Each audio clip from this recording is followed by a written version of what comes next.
Estimados amigos, estamos en una nueva edición de su programa Línea Política para analizar en profundidad los aspectos más relevantes ocurridos en el país, más allá de la propia coyuntura política. Es una reflexión de fondo sobre algunos aspectos que a veces no hay oportunidad ni tiempo para poder hacerlo.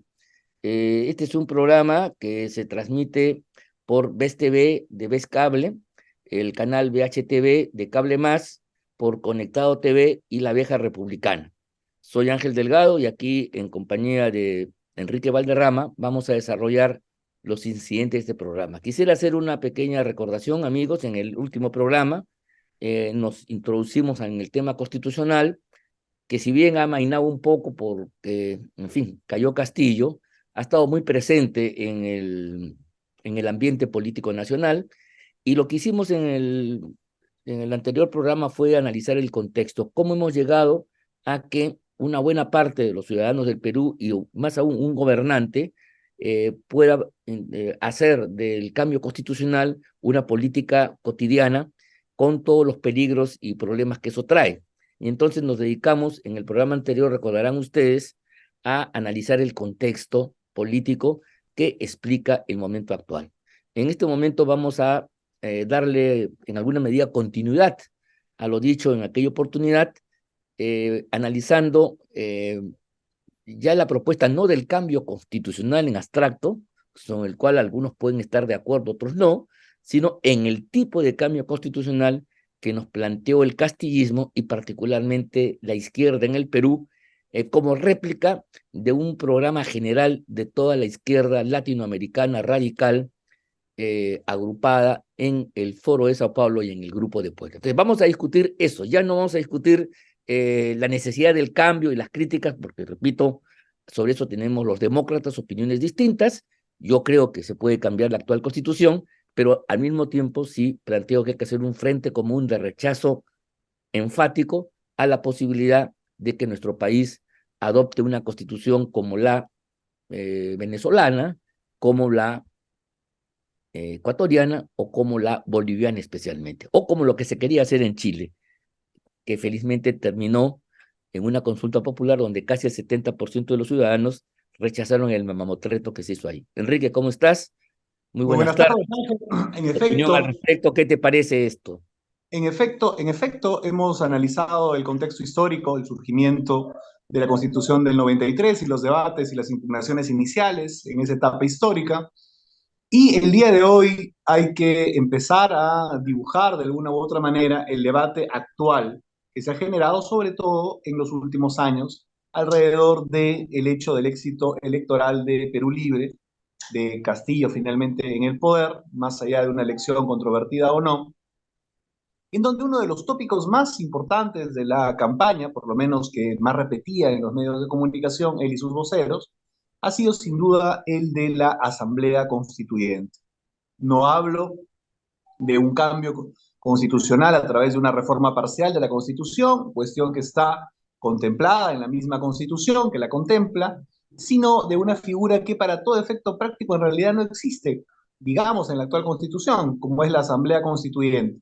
Existe reforma parcial y reforma total de la Constitución, ambas hechas por el Parlamento de la República.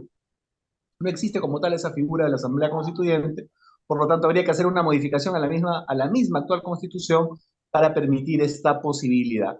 Dentro de ese debate hay dos temas que a mí me parecen sumamente polémicos e importantes. El primero es el mecanismo de ese cambio constitucional, llámese la Asamblea Constituyente, en su derivada de la elección de su composición o de sus integrantes.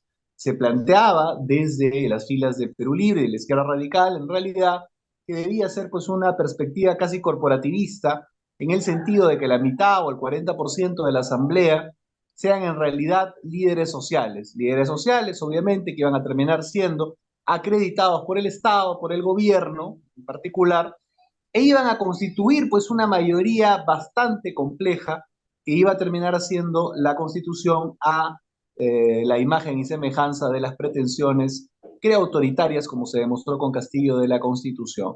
Pero en segundo lugar, y más importante aún, introduciendo un aspecto de debate de fondo, que me parece más importante todavía, que la revisión del capítulo económico y la perspectiva estatista de los radicales marxistas sobre el tema constitucional. Y es que este otro tema, el asunto de un Estado, de la necesidad de impulsar un Estado plurinacional en el Perú, creo que es uno de los temas más álgidos y de mayor debate. Estado plurinacional, por cierto, que se ha implementado en Bolivia, por ejemplo, que dejó de ser nominalmente una república para ser un Estado plurinacional, cuestión que se intentó en Chile con el resultado de los convencionales que vimos, que dieron a luz a un proyecto rechazado de constitución realmente aberrante. Pero ahora se quiere impulsar esto con con la grave cuestión en el camino de que en el sur del Perú esto se maneja de una manera política y tiene una calada importante. Sobre estos dos temas, Ángel, sería Sí. importante que nos puedas dar tu punto de vista sobre el mecanismo potencial de elección de una asamblea constituyente, que ellos tenían una perspectiva corporativa, y sobre el debate de lo No, plurinacional en el... a ver, pero sobre la propia Asamblea Constituyente yo creo que hay que también salir de un mito. La Asamblea Constituyente es el método más democrático existente para que se exprese el poder constituyente. ¿Qué mayor democracia que llamar a todo el pueblo para justamente cambiar la Carta Magna? Lo que pasa es que, dice la teoría constitucional, que los congresos ordinarios, esos que se han elegido, donde los parlamentarios ofrecen pistas, planes, proyectos, que no han discutido para nada con el pueblo, con sus electores, ninguna reforma constitucional, menos un cambio total de la misma, puedan después arrogarse ellos el poder constituyente. El poder constituyente tiene que ser originario y si se quiere hacer, tiene que crearse un clímax, unas condiciones para lo que se conoce con el nombre del momento constitucional, donde la población sea informada sobre la necesidad del cambio y hay una conciencia de la necesidad de pasar de un régimen con algunas características a otro, ya, cualquiera sea su volumen, su característica y su intensidad. No es cierto necesariamente que los procesos constitucionales nacen de golpes de Estado, y si bien es verdad que no está contemplado en la Constitución, yo diría que no es necesario que lo esté, porque eso es una asunción política que un momento la nación y sus dirigentes asumen para o salir de una crisis o emprender un rumbo diferente. Mira tú, en Chile, por ejemplo, luego de las movilizaciones del año 19, ¿no? Muy violentas, todas ellas impulsadas por la izquierda, se llegó a un acuerdo político que justamente fue convocar a una convención constituyente. Entonces se hicieron elecciones. El propio Congreso, el propio gobierno de Piñera no cayó, sino propició un proceso electoral. Entonces, eso es, y en Colombia yo quiero que recuerdes tú también igual, para salir del impasse con las guerrillas del movimiento 26 de julio, en fin, en ese momento también se hizo la Constitución del año 93, que incluso Del fue M11. a través de una nueva boleta que se puso, porque no se podía hacer, porque con el argumento de que la Constitución no dice que haya asamblea constituyente, no se podía hacer el cambio constitucional. Entonces, a nivel de la Corte Constitucional de Colombia, se acordó que los electores pusieran una séptima boleta, donde si querían decir, vamos o no a una asamblea constitucional, vamos o El no referéndum, a un cambio de la Constitución, y efectivamente se produjo un referéndum, en y el en 91. golpe de Estado se cambió la Constitución. Entonces, esto, y también en Argentina pasó algo similar con la Constitución del 98, creo. Bueno, en fin, eso es un asunto importante decirlo. Y entonces lo que tenemos aquí que discutir es otra cosa, es los proyectos de constitución. Nosotros creemos que el error que tiene la izquierda, y esto lo voy a plantear un poco antes de entrar al fondo, es el mismo que tienen los neoliberales. O sea, quieren, a partir del proceso constitucional, imponer al país una determinada visión del mundo y de las cosas. Eso es inaceptable. Las constituciones democráticas no sirven para imponer un modelo de vida, un modelo de cultura, un modelo de economía, una forma de hacer política. No, señor. La constitución democrática, hay que decirlo, teniendo valores claros que son fundamentales, tiene que permitir el libre juego de las opciones que en una democracia se dan. Entonces, nosotros estamos por una reforma constitucional que permite el libre juego y vamos a rechazar profundamente la imposición de un modelo de constitución plurinacional que te plantea, por ejemplo, la fragmentación de la nación para imponer determinados criterios que pueden ser válidos en la cabeza utópica de esa gente, pero que no es el sentimiento de todos los peruanos. Creo que hay que distinguir entre una constitución que básicamente establece las reglas de juego fundamentales y la afirmación de determinados valores al mismo tiempo, con estos modelos totalitarios de constitución, para decirlo de un modo, que te quieren imponer o un proyecto de economía de mercado a ultranza, con una desregulación absoluta propia del neoliberalismo, ya un poco en retirada, o estos modelos plurinacionales que te quieren exacerbar las diferencias culturales, étnicas, incluso nacionales que pueden existir en nuestros países para hacer una visión del mundo a partir de una posición partidaria, una posición de parte que no es el punto de vista de toda la nación. Sí, me parece sumamente peligroso ambas posibilidades, porque de alguna u otra manera eso fue lo que ocurrió en 1993, de algún modo u otro. Y evidentemente ahora se quiso dar una respuesta, orientando, como tú dices, tratando de imponer un modelo desde el dibujo constitucional o los preceptos constitucionales. Creo que es importante ir en un entendimiento sobre este tema. Yo sí creo que en algunas cosas de reforma constitucional podríamos ponernos de acuerdo para ir a una etapa posterior. Por Antes de ejemplo, eso, el hecho permíteme un de ratito, sobre lo que que estás diciendo.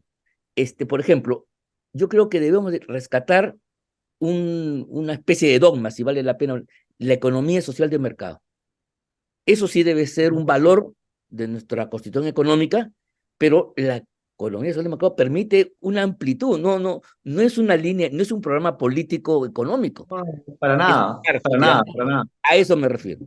Y yo creo que también habría que ponernos de acuerdo y en la clase política y la gente que genera opinión deberíamos tratar de fijar, por ejemplo, que sea importante que se deje establecido la posibilidad, y por eso creo que la derecha falló, de tratar de impulsar un artículo en la Constitución que prohíba la Asamblea Constituyente. Creo que es un error de No, enfoque, un brother. error de enfoque. Creo que debería más bien El día eso que se estar dé, se va a dar, establecido ¿ah?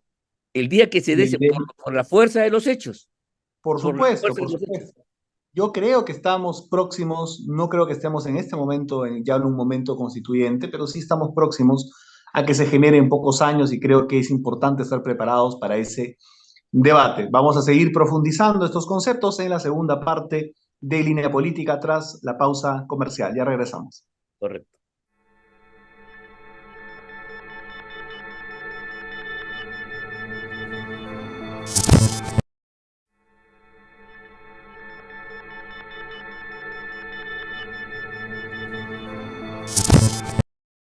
Buenas tardes, amigos y amigas. Estamos de vuelta con su programa Línea Política, que se transmite a través de BES TV, de BES Cable, a través de BHTV, de Cable Más, a través del portal La Abeja, Conectados Televisión y las redes de la Coordinadora Republicana. Estábamos conversando sobre algunos aspectos del debate constitucional en el país sobre la Asamblea Constituyente, el cambio de constitución.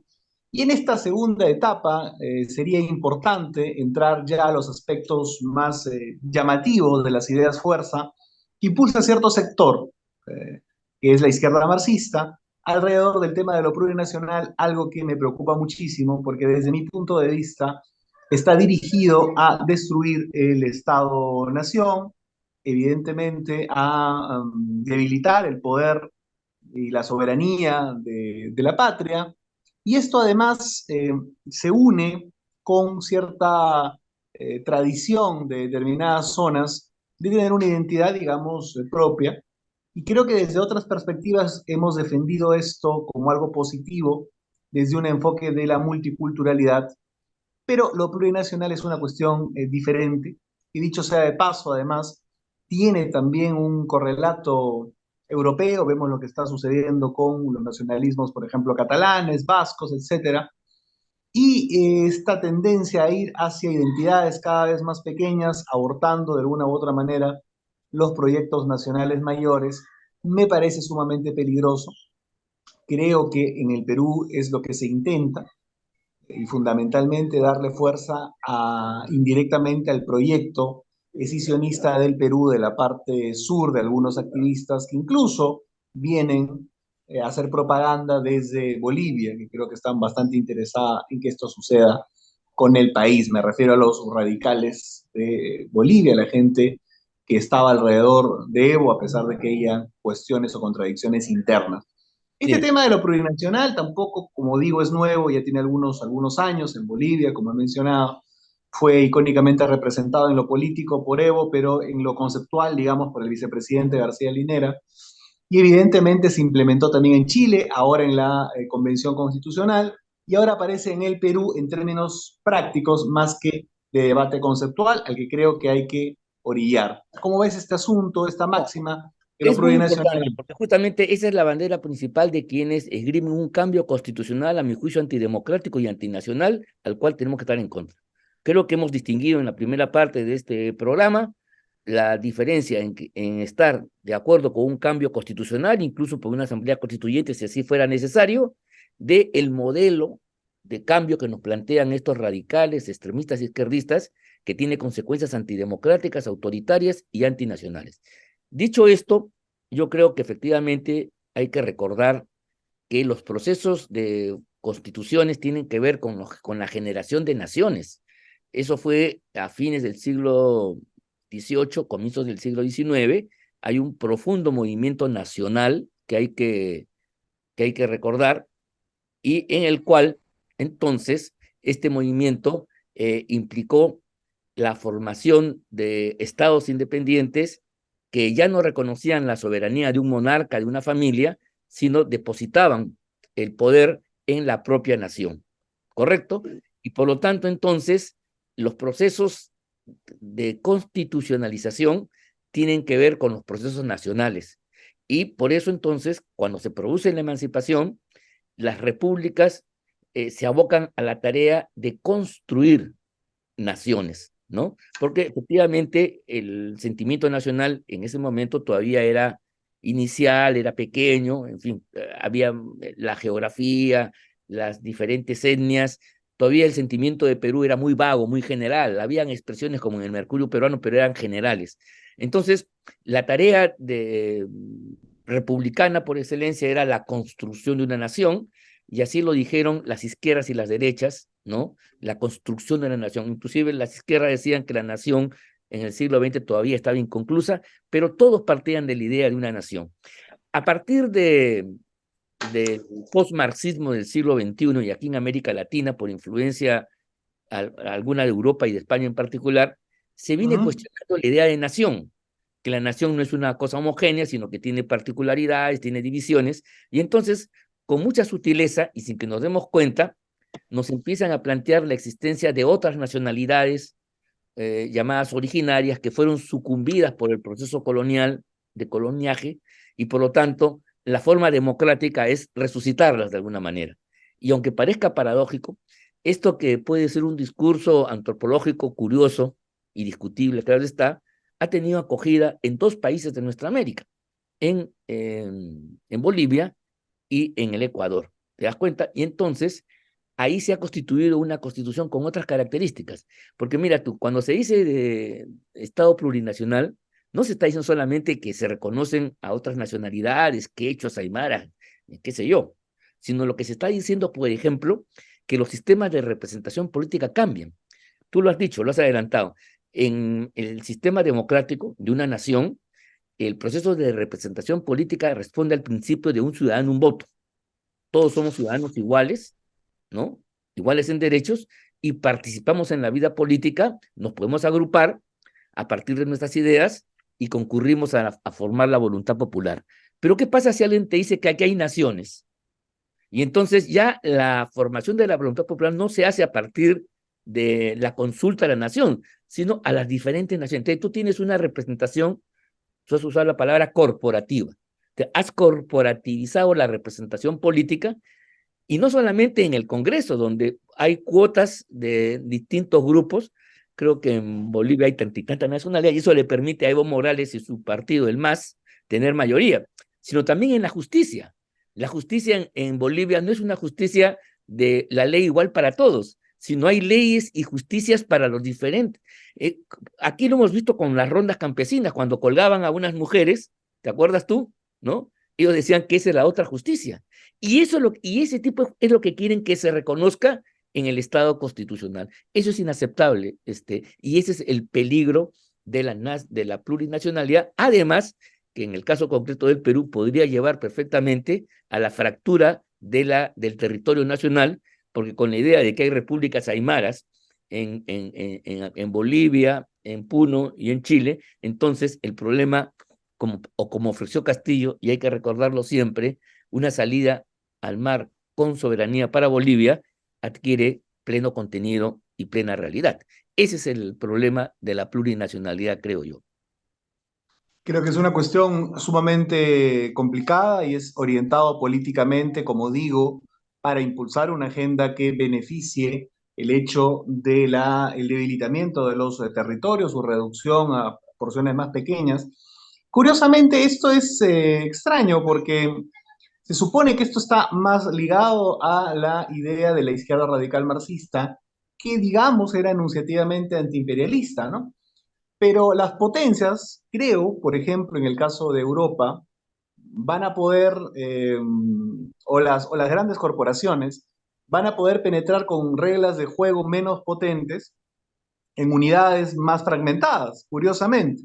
Es decir, si Barcelona, por ejemplo, se volviera una república, digamos un país diferente, inmediatamente no estaría dentro de la Unión Europea, tendría que postular, tendría que buscar adscribirse a ella, y creo que estaría más sensible a poder ser de una u otra manera, estar en una situación de desventaja frente al comercio internacional y a la acción de las megacorporaciones. Es bastante curioso que parte de la agenda de la izquierda radical, en este caso en el orden constitucional, en el asunto de lo plurinacional exacerbado, además en la construcción incluso de nuevas unidades territoriales como países, haga más fácil el hecho de que la dominación imperial sea más viable. Es muy curioso, ¿no? Como si actuaran para determinadas élites. Es sin duda un debate que tenemos que profundizar. Pero bueno, el punto de lo plurinacional creo es algo que hay que ir a desenmascararlo abiertamente desde el espacio público. Y alguna otra perspectiva dentro de este mismo debate constitucional que impulsa también la izquierda es el cambio total prácticamente del modelo económico y se toma como referencia el cierto abuso de posición de dominio de ciertos oligopolios en el Perú para tratar prácticamente de cerrar la economía. Y creo que esto, Ángel, parte por lo que tú dijiste, tratar de impulsar un programa político, en este caso económico, dentro de una constitución. ¿Tú cómo ves este afán ultraestatista Sí, y de además cerrado hacia el comercio internacional de estas izquierdas marxistas radicales en este pero debate constitucional? mira bien, eso hay que verlo con mucho cuidado, creo yo. Tienes razón, hay un discurso, pero es un discurso que no se compadece con la realidad. Hoy día en el mundo, nadie está en serio, de los países viables, por supuesto, por una economía estatizada, por una planificación absoluta, etcétera, etcétera. Eso ya es historia, es pasado, es un monstruo al cual se lo quiere revivir para justificar determinadas posiciones. El país comunista, formalmente hablando, bajo la égida del Partido Comunista Chino, presidente pensamiento Mao Zedong y ahora Xi Jinping, ¿correcto? Tiene una economía de mercado, perfectamente, y esa economía de mercado le ha permitido crecer. Entonces yo creo que el eje de la discusión política no puede estar en lo económico, ¿no? Mira tú, incluso el hecho de que haya una intervención del Estado es propio de una democracia. O sea, las democracias pueden tener un sector público, tienen políticas públicas y mecanismos de intervención. O sea que los absolutos en materia económica, yo creo que hay que dejarlos un poco de lado y no nos ayudan a comprender realmente el verdadero problema que tenemos. Mira tú, De cuando se acuerdo. habla de lo plurinacional, más allá de la cosa exótica, ¿no? Como por ejemplo el derecho de la naturaleza, según los pueblos originarios, donde el hombre deja de ser el centro de la historia y entonces tiene que convivir con la naturaleza, ¿no? Que es otro sujeto, mira tú. Entonces, por supuesto, lo que se está diciendo en lenguaje ya cristiano, para decirlo de una manera, es que los pueblos no pueden explotar sus propios recursos, ¿te das cuenta? Y eso es una práctica que sí responde a los intereses del imperio. Mira tú, en el caso de la tala en el Perú, hay toda una política para que nuestro país no pueda ser una potencia maderera teniendo los bosques que tenemos y los cuales se pueden explotar perfectamente de un modo racional, ¿no? Y claro, eso corresponde a los intereses de aquellos países del norte que son los hegemónicos en la producción de bienes derivados de la madera. Entonces, Mm, lo nacional, en última instancia, Enrique, es una maniobra para controlar el poder. Y esa de acuerdo. segmentación que han hecho de esta corporativización de la sociedad le permite a ellos, a los radicales, tener una presencia en distintos organismos que inclusive le da una ventaja cuando compiten electoralmente.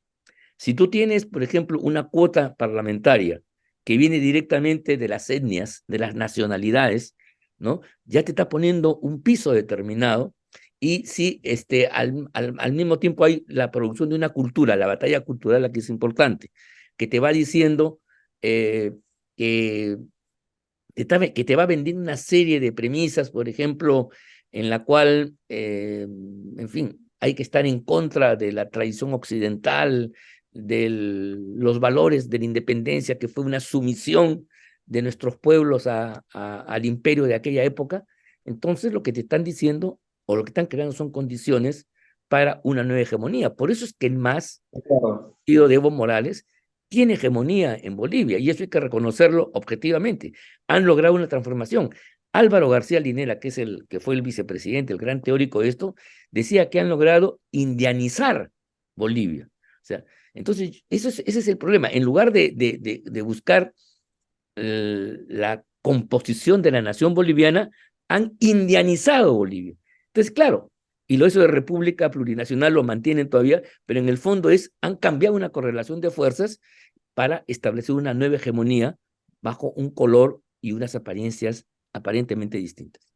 Sí, de acuerdo, de acuerdo. Ha sido, creo, una jornada bastante ilustrativa sobre el asunto plurinacional y los debates constitucionales actuales y la Asamblea Constituyente. Con nosotros será hasta el siguiente lunes. Muchas gracias, Ángel, y nos vemos la próxima semana. Hasta luego.